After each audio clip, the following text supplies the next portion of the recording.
Bernstein, incoming President Faust, members of the Harvard Corporation and the Board of Overseers, members of the faculty, parents, and especially the graduates. I've been waiting more than 30 years to say this. Dad, I always told you I'd come back and get my degree.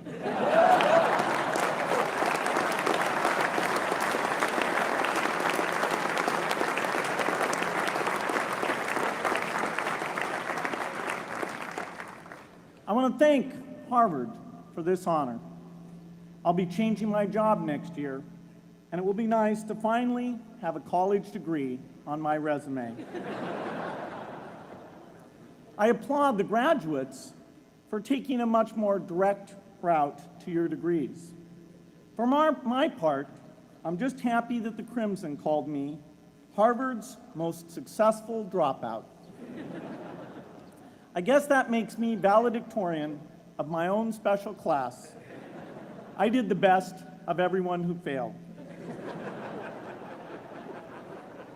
But I also want to be recognized as the guy who got Steve Ballmer to drop out of business school.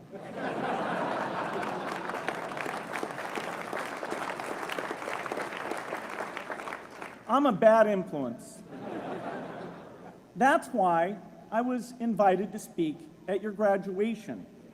If I'd spoken at your orientation, fewer of you might be here today.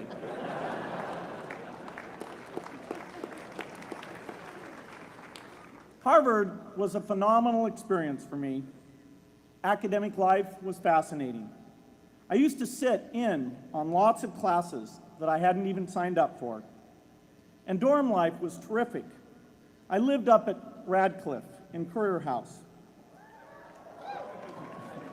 There were always a lot of people in my dorm room late at night discussing things because everyone knew that I didn't worry about getting up in the morning.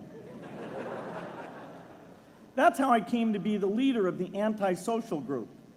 We clung to each other as a way of validating our rejection of all those social people. Radcliffe was a great place to live. There were more women up there, and most of the guys were math science types. The combination offered me the best odds, if you know what I mean.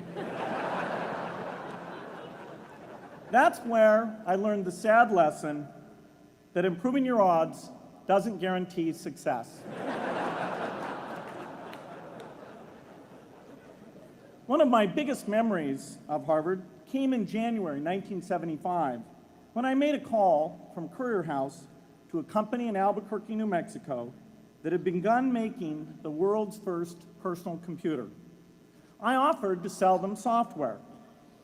I worried they would realize I was just a student in a dorm and hang up on me. Instead, they said, "We're not quite ready. Come see us in a month," which was a good thing because we hadn't written the software yet. From that moment, I worked day and night on the extra credit project that marked the end of my college education and the beginning of a remarkable journey with Microsoft. What I remember above all about Harvard was being in the midst of so much energy and intelligence. It could be exhilarating, intimidating, sometimes even discouraging, but always challenging. It was an amazing privilege, and though I left early, I was transformed by my years at Harvard, the friendships I made, and the ideas I worked on. But taking a serious look back, I do have one big regret.